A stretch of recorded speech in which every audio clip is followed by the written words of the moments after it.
Franco's class, Isabella Martinez.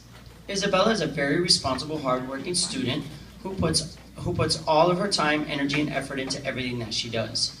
She can be counted on to always lend a helping hand to her classmates and assist in any way she can. For Ms. Garcia, Tori Reagan. Tori is such a responsible student. She is reliable, and she shows this by always completing her homework, submitting her assignments on time, and always wanting to know what to do next in order to get ahead. For Ms. Polito, Jillian Lengeller. Jillian always has her homework ready in the morning. She comes to class every day prepared and is ready to learn. She is a great example for her classmates to follow.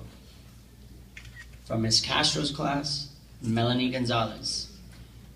Melanie comes to school every day prepared with her homework completed and is always ready to learn and use her information to her full potential. She is an inspiration to her peers and a fantastic student. From Ms. Rothman's class, I hope I said it, is it? Oh, fourth. And that concludes our fourth grade students of the month.